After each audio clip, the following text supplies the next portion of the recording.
What's going on, everyone? You are listening to Bull Central here. Hope you're all doing well. Another double upload for you guys today, and what I wanted to talk about in this video was in regards to a Bulls mailbag article that Casey Johnson published earlier today. And one of the questions that came from it, and I've been thinking about this for the past week or so now, but it was in relation to Otto Porter and whether the Bulls should try and find a trade partner for him. Now, there were rumors of potential trades for Otto Porter prior to the start of the season, but I don't know if those had any validity to them. Even at the time when I was hearing of those rumors, I couldn't have imagined any team actually wanting to trade for Otto coming off a major injury, and with his kind of contract, albeit an expiring contract, there just wouldn't be too many teams out there that would be interested or would even have the assets that the Bulls would want in return. But fast forward a couple weeks into the season and you see the level of productivity and solid play coming from Otto. Okay, last night's game aside, but the general level of productivity that we've been seeing from him, and you kind of got to start scratching your head thinking maybe it would make sense to get something for Otto now that he's essentially increased his trade value. He clearly can play well now when he's healthy. He's in his late 20s, he can shoot the three, play defense, and play make, and he accepts his role, which can be hard to find in a player. You're telling me there are not some teams out there that are in win now mode, that are in desperate need of a 3-and-D wing depth player that might give up some assets for him, whether it be a draft pick or a young player with potential? Now, I know what you're thinking. Why would we ever want to trade a guy who is actually proven to be a consistent piece of scoring off the bench when he comes off the bench, and now stepping it up really big factor in our wins while Markkanen has been out while he's in the starting lineup? And don't get me wrong, I agree. I actually love how great Otto has been for this team. And it would be, we would sacrifice a lot of wins if we were to give him up as a result. But here's the thing, more likely than not, Otto is not part of the Bulls' future plans. He's on last year of his contract, and based on how he's playing right now, he's going to be seeking a high salary, which I don't think the Bulls are going to be willing to pay. Now, they could re-sign him if he continues to get better and better and they're able to get him for a reasonable price, sure.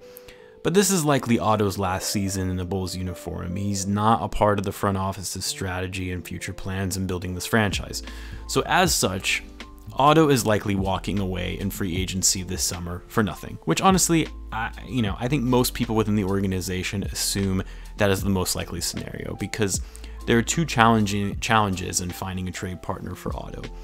One, anybody who agrees to acquire Otto via a trade assumes the risk that he's on a one-year rental to help push your team over the top to win a championship, or close to it anyway, because again, he's on an expiring contract and he could easily walk in free agency over the summer to another team. So finding a team that is willing to take that on is limited. There are only a handful of teams who are in win now mode and have the potential to compete for a championship this season.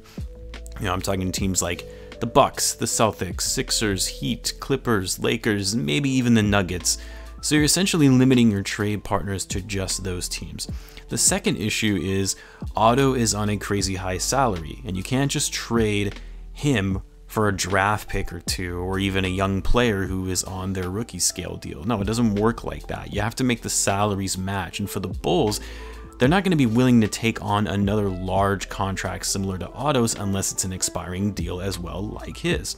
So essentially, you have to find a team that has a bad contract that they're trying to get rid of, but also willing to include a younger asset or a pick to go along with it in exchange for Otto.